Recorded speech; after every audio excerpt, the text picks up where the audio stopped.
तो देखिपे आज मु कंचा इलिशी माछ झोल करछि। तो देखंतु केते बढ़िया है हमर इलिशी माछ तरकारी। तो आपण माने निश्चित एमिति ये कंचा इलिशी माछ तरकारी करी खाआंतु तो बहुत बढ़िया लगिवो। तो मोर ये वीडियो भल लगिले लाइक करनेबे, सब्सक्राइब करनेबे। तो देखंतु मो वीडियो फास्ट टू लास्ट देखंतु मु केमिति कंचा इलिशी माछ तरकारी बनाउछि।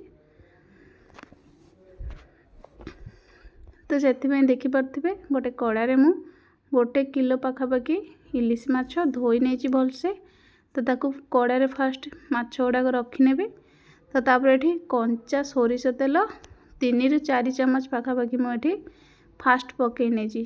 तो तापर देखी पारे एठी धोला सोरिष 3 ରୁ 4 चम्मच मुझे ग्राइंडिंग कर नहीं।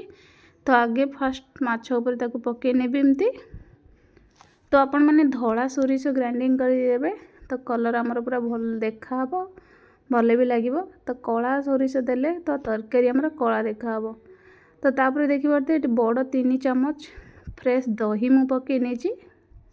तो आपण मैंने दही पकेबे आउ सोरिष बाटिकी पकेबे तो बहुत भल लगे। तो तापर देखी पारे ये मु कंचा लंका 7 ରୁ 8टा काटिकी पकई नहीं। तो तापर हल्दी 1 चम्मच पकई नहीं।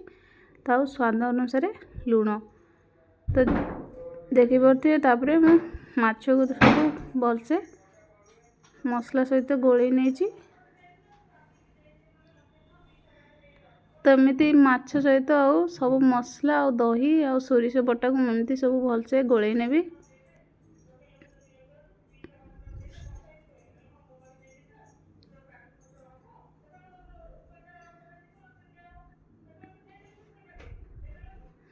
देखी पारे मुझे सब माछ मसला गोले नहीं। तो अध घंटे मुझे मैरिनेट होगा रखिनेबी।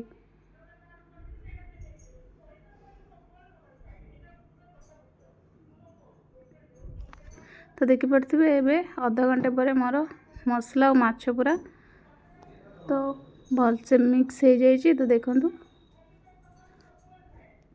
तो ये मुझे आउ टिके भलसे मसला सहित गोले नेबी।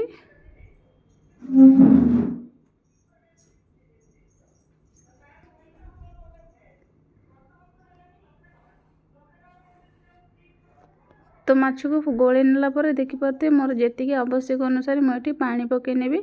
तो आपण मैंने झोल खाइबे जो हिसाब रे झोल खाइबे से हिसाब रे पानी ये पकई नेबे। जी आवश्यक से पानी देबे। तो जेहेतु आमर माछ तरकारी हम झोल हम से अधिका पानी देदेवे। तो आमर माछ सीझा भितर तो आमर जी झोल रहा कथा रही। तो देखी पारे मुझे मोर पानी दरकार मुझे पकई नहीं। तो तापर आउ टिके मु माछ मसला को गोले नेबी। तो ये चलतु तरकारी बनैबा। तो बनैबा देखी पारे मुझे इंडक्शन रे बसई नहीं तरकारी। तो एक मु 10 ରୁ 15 मिनट पूरा फुटवा को छाड़नेबी घोड़ेगी।